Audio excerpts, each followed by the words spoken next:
여러분 안녕하십니까. 여수 MBC 토크쇼 뉴스앤이슈 문영철입니다. 을사년 새해를 맞아 전남 동부권 각 지자체의 주요 현황과 신년 계획 살펴보고 있습니다. 오늘은 광양시의 새해 설계 들어볼 텐데요. 저희가 보통 시장과 의장 이렇게 두 분 모시고 이야기를 들어보는데 이번엔 시의회 불참으로 부득이하게 정인화 광양시장만 참석하게 됐다는 말씀 드립니다. 시장님 어서 오십시오. 반갑습니다. 네네. 우선 새해 맞아서 시민분들께 간단하게 인사 한번 전해주시죠. 네. 존경하는 광양 시민 여러분, 광양시장 정인화입니다. 2025년 새해를 맞이하여 시민 한 분 한 분의 건강을 특별히 기원드립니다. 그리고 그 건강을 바탕으로 올해도 열심히 뛰셔서 값진 열매 많이 거두시기를 바라겠습니다. 저는 시민 여러분들을 위해서 올 한 해도 열심히 뛰도록 노력하겠습니다.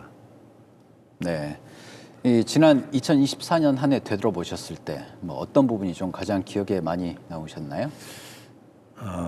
사실은 작년에 이제 경기 침체로 인해서 세금이 덜 거치다 보니까 예산 규모가 축소되는 그런 어려움이 있었습니다만 그럼에도 불구하고 우리 시민의 행복 증진을 위해서 그리고 시의 발전을 위해서 정말 열심히 뛰었던 한 해라고 생각을 합니다. 네. 그 결과 저희들이 또 적지 않은 성과를 거둔 한 해가 아니었는가 그렇게 생각을 합니다. 우선에 우리 광양시 인구가 작년에 3년 연속 증가했습니다. 네. 지방 소멸 시대에 거의 모든 도시들의 인구가 격감하고 있는 상황에서 3년 연속 인구가 늘었다는 것은 우리 시는 물론이고 시민들 모두가 자부심을 가질 만한 일이 아닌가 그렇게 생각을 합니다. 그 많은 언론들 이 방송 매체를 포함해서 우리 시의 인구가 왜 늘어나고 있는가를 분석을 한 적이 있습니다. 네. 그 결론을 보았더니 두 가지로 나타났습니다. 첫째는 일자리가 많이 늘어났다. 그 다음에 또 하나는 복지 시책이 유효하게 작용을 했다. 이렇게 분석을 하고 있는 것을 제가 보았습니다. 그리고 또 이제 작년에 저희들이 그 지방자치 경쟁력 평가를 하게 되는데 우리 광양시가 호남 1위, 전국 22위를 기록했습니다. 그리고 또 지속가능한 도시 평가를 합니다. 전국 도시들을 대상으로 하는데 우리 시가 역시 전국에서 12위를 차지를 했습니다. 그리고 이제 정부 합동평가에서 압도적인 종합 1위를 차지했고요. 그리고 이제 또 전라남도에서 22개 시군을 평가했는데 투자 유치로 2년 연속 투자 유치 대상을 저희들이 수상을 한 적이 있습니다. 그리고 이제 또 행정안전부에서 지역경제 활력화 이 자치단체를 8개를 선정을 했습니다.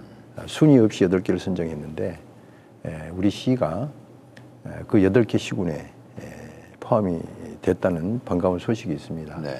사실 제가 작년 연말에 이제 그 우리 시가 이 시현한 여러 가지 성과들을 쭉 한번 보고를 받아봤더니 굉장히 많습니다. 그래서 이 자리에서 한 30분 정도 얘기를 해야 그걸 다 얘기할 수가 있을 건데 주요한 성과를 그 정도로만 제가 말씀드리도록 그렇게 하겠습니다. 네, 뭐 방금 말씀하신 인구 증가나 뭐 투자 유치 관련해서 또 등등 여러 가지 이제 성과가 있었는데 반대로 좀 아쉬웠던 부분은 있나요? 어떻습니까? 뭐 제가 보기에 그다지 뭐 크게 아쉬웠던 것은 없었지 않은가 이렇게 생각을 합니다. 네. 뭐 올해 광양시도 이제 여러 정책들을 추진해 나갈 건데 뭐 시민들이 가장 뭐 관심을 갖는 건 바로 이제 먹고 사는 문제. 그러니까 우리의 예. 주력 산업을 어떻게 또 육성할 것인가, 예, 또 예. 미래 먹거리는 또 어떤 것일까 이게 가장 궁금해할 것 같아요. 올해 경제 분야 관련해서 어떤 계획을 좀 갖고 계세요? 예, 우선에 지금 작년 연말에 터졌던 급변 사태, 비상계엄 선포로 인해서 일단 심리적인 경제 상태가 많이 위축이 됐고 실제로 경제 상태가 많이 나빠진 것이 사실입니다. 그렇죠. 그리고 또 이제 또 지난 12월 29일 있었던 제주항공 여객기 참사로 인해서 역시 여행업계를 비롯해서 많은 어려움이 따르고 있습니다. 그래서 우리 시에서는 일단 민생 경제를 안정시키는 것이 최우선 정책이 되어야 된다 하는 생각을 가지고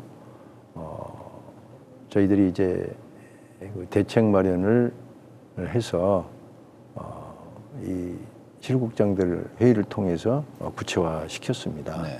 그래서 우선에 이제 이 소상공인들 우리 지역 경제를 이루고 있는 실핏줄이라고 볼 수가 있지 않습니까? 그렇죠. 그래서 소상공인들이 안정이 돼야 지역 경제가 이렇게 전반적으로 활성화될 수 있지 않겠는가 하는 생각이 들어서 가장 유효한 정책 수단이라고 할 수 있는 지역 화폐 발행을 대폭 늘리기로 했습니다.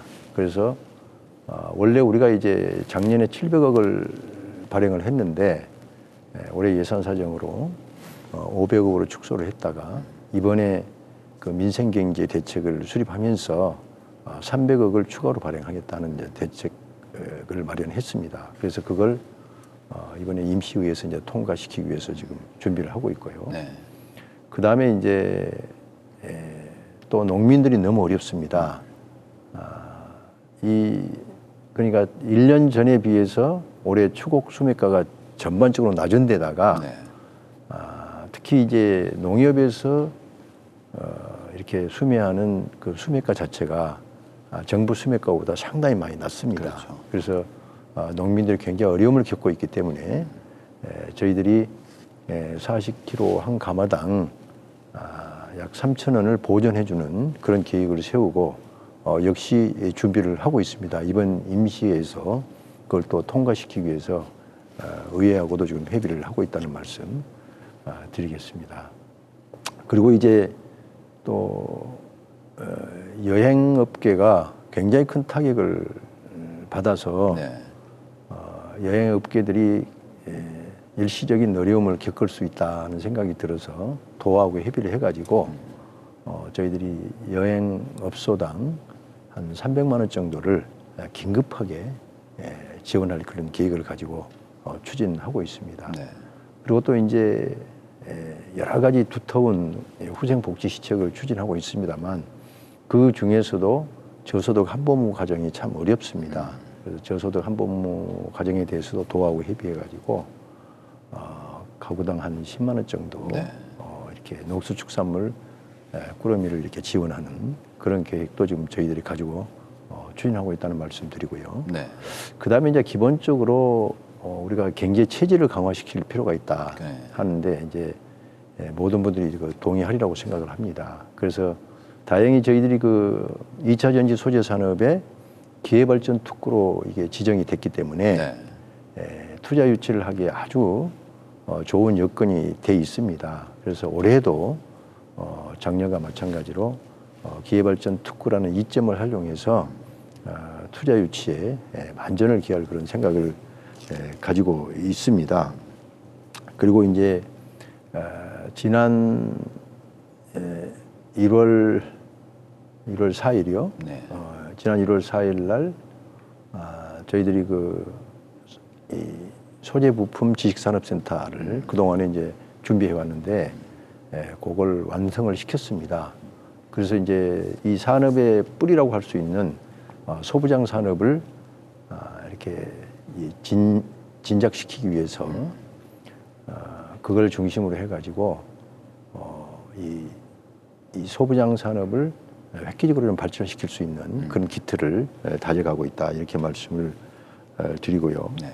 그 다음에 이제 아직 수소 경제가 이게 경제성을 갖기는 조금 이른 감이 있습니다만 이 세계적인 조류를 보면 흐름을 보면 수소 경제는 미국에 우리 앞에 닥칠 것이다 이런 생각을 가지고 있습니다. 그래서 우리 광양시가 지금 국토교통부로부터 수소 도시로 지정을 받았기 때문에 일단 수소 경제의 생태계를 조성하기 위해서 준비를 철저히 하고 있다 이런 말씀을 드리겠습니다. 제가 지난 1월 7일 날, 1월 7일 날 충북 음성에 있는 수소안전 뮤지엄을 다녀왔습니다. 거기를 가서 이제 수소가 왜 필요한가, 수소는 앞으로 어떻게 생산해서 어떻게 이 경제를 활성화시킬 것인가 하는 것을 제가 쭉 보고 왔습니다. 그래서 그런 것을 필두로 해서 뭐 세계 수소 선진국 또 선진 도시 이런 것들을 계속 벤치마킹을 하겠습니다. 그래서 수소 경제가 활성화될 수 있도록 앞으로 준비를 해 나가겠다는 말씀을 드리겠습니다. 그리고 이제 우리 시가 또 야심차게 준비하고 있는 게 스타트업, 소위 말하는 그 벤처 기업들을 활성화시켜서 유니콘 기업으로 성장시키겠다는 이 꿈을 가지고 있습니다. 그래서 지금 그걸 준비를 하고 있는데 체인지업 그라운드라고 해서 창업보육센터라고 그렇게 생각하시면 됩니다. 이 창업보육센터를 올해 이제 완공을 할 겁니다. 그래서 거기에 스타트업 기업들을 이렇게 입주시켜서 그분들이 이 대기업이 갖지 못하는 새로운 틈새 전략을 가지고 이게 산업을 발전시켜 나갈 수 있는 그러한 기회를 제공하기 위해서 올해 노력을 많이 할 생각을 가지고 있습니다. 저희들이 이제 뭐 여러 가지가 또 있습니다만 이 결론적으로 말씀을 드리면 우리 광양시가 사실은 호남 제1의 산업도시 아니겠습니까? 그렇죠. 그리고 산업단지가 잘 발달되어 있기 때문에 이런 산업단지를 중심으로 해서 기업체가 활발하게 기업 활동을 할 수 있는 여건을 만들어주고 또 지원을 강화하는 등의 여러 가지 시책을 마련해가지고 올해도 우리 광양시가 많은 발전을 이루고 시민들이 만족할 수 있는 그러한 도시로 성장을 했으면 좋겠다는 목표를 가지고 열심히 노력을 한번 해보겠습니다. 전에 시장에 당선되신 직후에 제가 인터뷰한 기억이 있는데 그때 말씀하신 것 중에 하나가 광양 관광에 대해서 획기적인 변화를 한번 이뤄보고 싶다 이렇게 한번 말씀하셨습니다. 지금 임기가 한 2년 반 정도 지난 시점인데 뭐 지금까지 어떤 성과가 있었는지 또 올해 같은 경우는 어떤 정책들이 준비가 돼 있는지도 궁금한데요. 어떻습니까? 이제 저희들이 그 사실은 우리 시민들의 건강에 대한 갈증이 좀 있기 때문에 그것을 염두에 두고 제가 공약에서부터 아예 관광 산업을 좀 진흥시키겠다 하고 제시를 한 적이 있습니다. 그 대강을 보면 일단 광양읍을 중심으로 한 백운상권, 그다음에 중마동과 골략동을 중심으로 한 구봉상권, 그다음에 진월, 망덕 중심으로 한 그 섬진강권 이렇게 세 개 권역으로 나눠서 관광을 좀 진흥시켜 보겠다 이런 계획을 가지고 출발을 했습니다. 그래서 지금 이제 이 백운상권의 경우에는 저희들이 토종식물원을 이렇게 준비하겠다 한 계획을 세우고 그게 가장 큰 컨셉이 될 겁니다.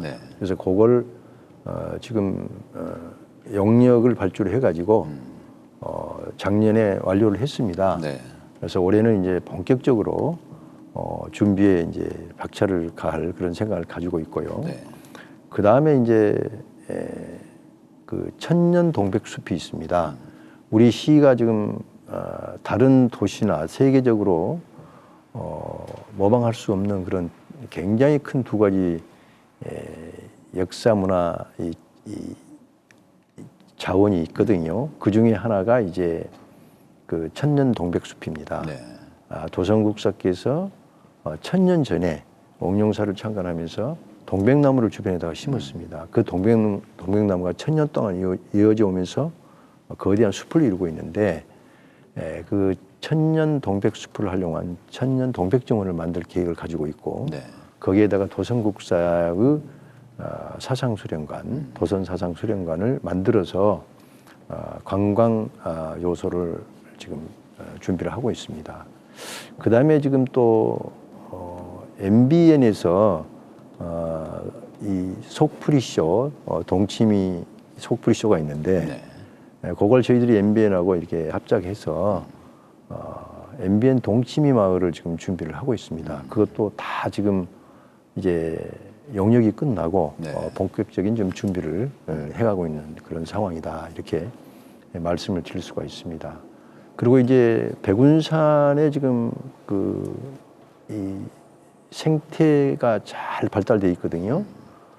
그래서 그 백운산 그 생태 숲을 활용해서 자연 수목원을 지금 준비를 하고 있습니다. 그러니까 이 자연을 훼손시키지 않고 탐방로만 잘 만들면 얼마든지 이 산림의 보고인 백운산 이 자연 자원을 사람들에게 볼 수 있을 것이다. 이런 이제 희망을 가지고 있습니다. 그래서 방금 말씀드린 그것이 이제 하나의 그 백운산권, 광양읍 옥룡본강을 중심으로 한 백운산권이 되겠고, 그 다음에 이제 정마동, 권략동을 중심으로 한 구봉산권이 있습니다. 구봉산권에는 이제 세계 최장 출렁다리를 지금 계획을 했고, 이걸 지금 국가 계획에 전라남도 선도산업으로 지금 포함을 시켜놨습니다. 그래서 이제 국도비를 따가지고 시비와 함께 출렁다리를 만들 계획을 가지고 있고, 그 다음에 이제 이 포스코에서 저희들한테 그 설치해주는 스카이웍이 있습니다. 철 구조물인데 철 구조물을 이제 구봉산 정상에다가 이렇게 설치를 하는데 그것도 올해 내로 설치를 할 겁니다. 그러면 그게 이제 구봉산이 원래 그 봉수대 옛날 봉화를 올렸던 그 봉수대의 어떤 역사적인 터가 있기 때문에 봉수대 모양의 구조물을 만들고 체험거리를 거기다 만들 겁니다. 그 다음에 이제 그 밑으로 어린이 테마파크를 만들어서 소재 전문 과학관, 그 다음에 상상 놀이터, 그 다음에 이제 또 암벽 이렇게 할 수 있는 시설, 뭐 이런 것들을 이렇게 이제 올해 내로 구체화시키고요. 그 다음에 이제 또 LF에서 투자하는 관광단지가 있습니다. 이런 것들을 그 동안에 저희들이 그 여러 가지 어려움을 극복해가면서 준비를 해왔기 때문에 올해는 뭐 상당 부분 이제 진척이 될 거다 이렇게 생각을 합니다. 그러면은 그 구봉산권이 사실은 종합적인 관광 단지로 만들어지지 않을까 이런 생각을 하게 됩니다. 그 다음에 이제 그 망덕 포구를 중심으로 이 섬진강권에 이제 이 관광 단지를 계획을 하고 있는데 거기에도 제가 아까 말씀드렸던 어느 도시에서도 볼 수 없고 세계에 유례가 없는 역사 문화 자원이 또 하나 있습니다. 그것이 뭐냐 하면 이 정병욱 가옥이라 그래가지고 우리 윤동주가 시인으로 태어난 곳이 바로 정병욱 가옥입니다. 그 윤동주 시인이 자필 시집을 만들어 가지고 일본에 가면서 이제 이 정병욱 교수한테 주는데 그때는 학생이었죠. 이 하늘과 바람과 별것이라는 이름을 가진 그 필사본이 일제 시대 때 이제 거기서 보관이 돼 가지고 빛을 보게 됩니다. 그래서 그 가옥이 그 필사본을 보존했던 가옥이 정병욱 가옥입니다. 그래서 그게 굉장히 많은 사람들한테 어필하는 그런 역사문화 자원입니다. 그래서 그걸 이제 중심으로 해서 주변에 정병욱 가옥 주변 정비를 하고 그 다음에 윤동주 정병욱 문학관을 만들 계획입니다. 그래서 이제 찾아온 관광객들이 쉴 수 있고 또 토론도 할 수 있고 하는 그런 걸 만들 것이고 또 이제 그 그 앞에 보면 배알도라고 있는데 네. 조그마한 섬이 있는데 그 배알도에다가 미디어 파사드를 해서 밤에 관광객들이 와서 즐길 수 있도록 그렇게 할 것이고, 그 다음에 이제 그 또 배알도 주변에다가 100면 정도의 캠핑 사이트를 조성을 해서 전국적으로 많은 사람들이 와서 캠핑을 즐길 수 있도록 그렇게 좀 준비를 하고 있습니다. 네. 그리고 이제 작년 12월에 저희들이 또 그 짚라인, 벨피 스카이라고 저희들이 이름을 붙였습니다만 그 짚라인을 완공을 했는데 그게 또 사람들에게 굉장히 많은 이 호감을 주고 있어서 한 겨울인데도 불구하고 네. 사람들이 타러 오는 이제 그런 곳이 조성이 돼 있습니다. 네. 그래서 이런 3개 정도의 관광 단지를 만들어서 네. 광양도 이제 관광객이 몰려드는 그런 도시로 만들 생각을 가지고 있고, 그동안에 준비해온 것들이 올해 이제 상당히 구체화될 것이다. 네. 이런 생각을 하고 있습니다. 네. 방금 뭐 각 권역별로 관광 분야 계획에 대해서 말씀해 주셨는데 이 문화 분야에 대해서도 올해 준비하는 사업이 많다고 좀 들었습니다. 어떤 것들이 좀 있을까요? 문화는 이제 사실은 또 문화가 굉장히 중요하지 않습니까? 저는 모든 것에 문화 옷을 입혀야 성공할 수 있다 이렇게 이제 보는 사람인데, 지금 작년에 저희들이 처음으로 개최를 해가지고 아주 많은 관심을 모았던 미디어 아트가 있습니다.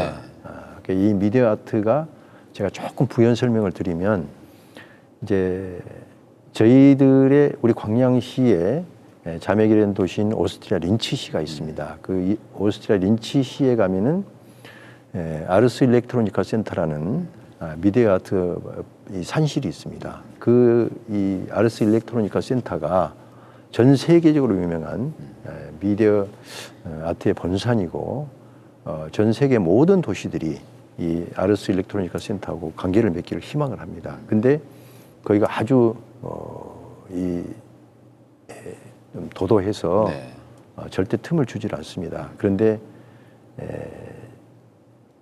작년에 제가 이제 그 아르스 일렉트로니카 센터를 방문했습니다. 저희 이제 그 자매기란 도시이기 때문에, 그래서 린츠 시장님께서 주선을 하셔가지고 저희들하고 MOU를 체결했습니다. 그래서 아르스 일렉트로니카 센터의 그 미디어 아트 작품을 우리한테 주겠다 해가지고 작년에 처음으로 왔습니다. 그래서 국내외에 굉장히 그 센세이셔널한 관심을 불러일으켰는데, 작년에 처음 저희들이 그 교류전을 했습니다만 우리 시민들보다도 의회에 비해서 더 많은 분들이 와서 보고 갔습니다. 그래서 올해는 더 규모 있게 더 체계적으로 미디어 아트 교류전을 저희들이 생각을 하고 있습니다. 네. 그리고 이제 또 제가 그 문화예술재단을 공약을 한 적이 있습니다. 그래서 이 문화예술재단을 사실 할까 말까 굉장히 망설이다가 좀 필요하겠다 싶어서 그걸 이제 추진을 하고 있는데, 지금 도하고 협의를 거쳐서 올해 이제 아마 제대로 된 모습이 드러날 것 같다 그런 생각을 하고요. 올해 말 아니면 내년 초에는 이게 이 문화예술재단이 만들어지지 않을까 그런 생각을 합니다. 그러면 이 문화예술재단이 많은 역할을 할 겁니다. 그래서 우리 문화와 예술을 총괄해 가면서 광양에 문화를 한 단계 끌어올릴 것으로 그렇게 보고 있습니다. 그리고 이제 기본적으로 저는 문화예술가들이 활동할 수 있는 여건을 만들어줘야 된다 이렇게 생각을 합니다. 그래서 이제 문화예술인들이 이렇게 연습할 수 있는 어떤 공간을 좀 제공해야 된다고 생각을 하고, 그다음에 그분들이 또 이제 공연할 수 있는 장소도 마련해 줘야 된다. 그렇게 생각을 합니다. 특히 그 길거리 공연 같은 거, 그런 것들도 굉장히 이 수요가 많습니다. 네. 그래서 그런 것들도 이렇게 이제 좀 제공을 좀 해주고요. 그리고 이제 문화예술 분야에서 저희들이 우리 광양이 낳은 문학가들이 많이 있습니다. 정채봉 동화 작가를 비롯해서 이균형, 그다음에 박예강, 김승옥 작가도 사실은 문학적인 소양을 광양에서 키웠다고 그러거든요. 순천에서 이제 자랐습니다만, 그래서 광양에 대한 추억이 있고, 또 작고한 박예강이란다든지 또 주동호란다든지 이런 분들을 추억할 수 있을 뿐만이 아니고 그분들의 족적을 이렇게 남길 수 있는 문학 동네를 만들 생각을 가지고 있습니다. 그래서 그분들이 평소 생전에 이 문학 청년 시절을 보냈던 그 골목을 이 문학 동네, 문학 골목으로 조성을 할 계획을 가지고 있고요. 네. 그 다음에 이제 저희들이 매년 하고 있는 그 K-팝 페스티벌이 있습니다. 요거를 조금 더 이 체계화시키고 격상을 시켜서 시민들은 물론이고 우리 청소년들이 이렇게 즐길 수 있는 그런 문화 그 환경을 좀 만들어갈 계획이고요. 그 다음에 우리 광양이 낳은 또 이 불세출의 사진 작가가 있습니다. 이경모 씨라고 그분이 생전에 찍었던 필름들을 자제분이 전부 기증을 했습니다. 그래서 그걸 저희들이 작업을 다 해놨고요. 앞으로 이제 이경모 기념관을 만들어서 전국의 사진 작가들이 와서 이경모를 배우고 갈 수 있도록 그렇게 준비를 할 계획을 가지고 있습니다. 네, 알겠습니다. 뭐 복지 분야 좀 얘기를 해보면 광양시도 뭐 여러 가지 이제 복지 정책을 추진하고 있겠지만 그 중에 좀 가장 주목되는 게 생애 주기별 복지 플랫폼인 것 같습니다. 예, 예. 네, 이 세대별로 어떤 정책들이 좀 추진되고 있는지 또 뭐 보완할 부분은 또 어떤 것들이 있는지 궁금하네요. 이제 이것도 제가 이제 공약을 했던 내용인데요. 정확한 명칭은 생애 주기별 맞춤형 복지 플랫폼. 이게 좀 깁니다. 네. 이제 그걸 줄여서 생애 복지 플랫폼 이렇게 이제 하고 있는데 지금 저희들이 이제 생애 복지 플랫폼 1.0을 완성을 시켰습니다. 그 주요 내용은 우리가 보통 보면 이제 뭐 유아기부터 시작했고 노년기까지 이렇게 단계를 나누지 않습니까? 근데 저는 이제 우리 시에서는 태아기 아이가 엄마 뱃속에 있을 때부터 관리를 해주겠다는 얘기죠. 태아기부터 태아기를 거쳐서 태어나고 그다음에 노년기에 이르기까지 각종 생애 주기에 맞춰서 독특한 복지 정책을 만들자 하는 게 이제 기본 구상이었고 네. 실질적으로 이걸 이제 실행에 옮겨서 지금 생애 복지 플랫폼 1.0에는 약 360개의 복지 정책이 지금 들어 있습니다. 그 플랫폼 속에가. 근데 이제 예를 들면 그동안에 뭐 태아기에 대해서는 신경을 안 썼는데 네. 이 태아기 때 일단 태아가 건강해야 되니까 일반 건강 검진 그 결과 좀 문제가 있으면 특별 건강 검진 그다음에 기형아 검사, 다운 증후군 검사 이런 것들을 통해서 태아가 건강하게 태어날 수 있는 준비를 하게 하고 그다음에 이제 또 그 엄마 임신부가 이제 또 건강해야 되지 않습니까? 그래서 이제 임신부가 그 동안에 이제 병원을 오고 가면 교통비를 줬었는데 네. 그걸 조금 더 발전시켜서 임신부 이제 그 건강 검진, 건강 쿠폰 이것들을 주는데 그 전에 한 약 20만 원을 줬었는데 최고 한 50만 원 정도까지 지급을 해서 태아와 산모가 건강하게 아기를 키울 수 있도록 그리고 이제 태어나면 또 돌봐줘야 되지 않습니까? 네. 지금 아이를 안 낳으려고 하는 가장 큰 이유 중에 하나가 양육하기가 어렵다, 교육시키기가 어렵다 이런 거거든요. 네. 그래서 이제 그런 부담을 덜어줘야 아이를 낳고 그리고 또 그런 것들이 또 잘 체계화돼야 우리 시로 사람들이 몰려올 것이다 이런 생각을 이제 하기 때문에 저희들이 그 태어났을 때 그러니까 이제 우선에 태어나는 순간에 또 건강해야 되잖아요. 그래서 전국 최고 수준의 산후조리원을 지금 만들고 있습니다. 네. 그래서 올 연말 아니면 내년 초는 이제 이렇게 문을 열 수 있을 것으로 이렇게 이제 보고 있는데 그 대신 그 산후 조리비는 획기적으로 낮춰서 우리 시민들에게 산후 조리에 따른 비용을 대폭적으로 경감시켜주고 거의 그냥 무료로 사용할 수 있도록 그렇게 준비를 좀 하고 있습니다. 그 다음에 이제 뭐 유아기부터 이 청소년기, 청년기, 장년기, 노년기 뭐 이렇게 나름대로 복지 시책을 좀 준비를 했는데 네. 그게 이제 아까 말씀드린 이 생애 복지 플랫폼 네. 1.0 그게 360개 정도의 복지 시책들이 쭉 들어 있고 네. 이거를 이제 우리가 좀 2.0, 3.0으로 앞으로 이제 고도화할 겁니다. 네. 그래서 올해 목표는 약 360개 정도의 지금 복지 시책을 약 400개 정도로 늘려서 그 복지 플랫폼에다가 담을 수 있도록 지금 준비를 하고 있다. 네. 이렇게 말씀을 드릴 수 있겠습니다. 네, 알겠습니다. 이 광양은 또 청년 인구 비율이 도내에서 가장 높은 지역 아닙니까? 어쨌든 청년 인구를 좀 지속적으로 유입하고 이들이 네. 좀 안정적으로 좀 정착할 수 있게 할 정책들도 필요할 것 같은데 올해는 또 어떤 것들 준비하고 계세요? 저희들이 이제 사실은 지금까지 3년간 아까 제가 연속 인구가 증가했다고 네. 그랬는데 그 중에 인구 증가한 이 숫자 중에 청년 인구 유입률이 거의 70% 가까이 됩니다. 네. 그만큼 청년들이 많이 들어오고 있다는 얘기죠. 청년들이 들어와야 도시가 활성화되고 또 이 인구 증가도 이루어지게 된다는 그런 기본적인 생각을 가지고 있습니다. 네.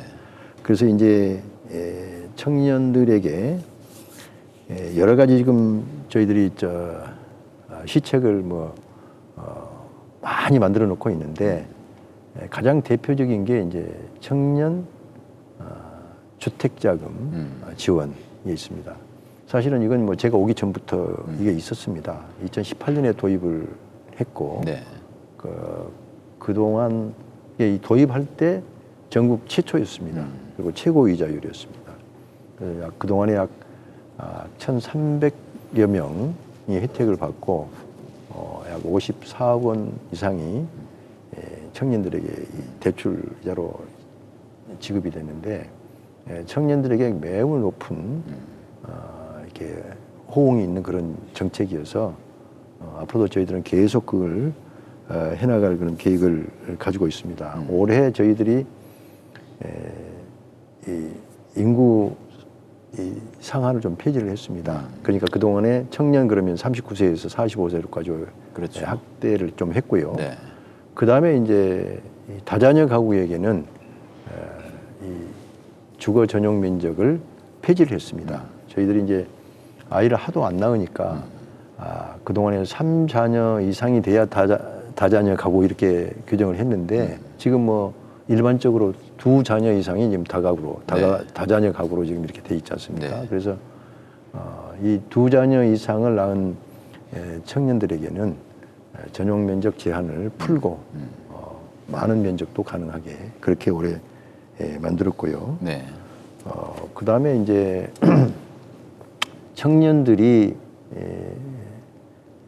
여러 가지 이제 활동할 수 있도록 준비를 하고 있는데 지금 외지에서 청년들을 지금 좀 능력이 되는 청년들을 이렇게 끌어들여 가지고 이분들이 지금 저희들이 이제 활동할 수 있는 공간 제공해주고 그다음에 또 여기서 숙식을 해결할 수 있도록 그렇게 지금 준비를 지원을 하고 있습니다. 그래서 네. 청춘 스케치 마을이라 그래가지고 이분들이 와서 우리 광양을 한번 디자인해봐라.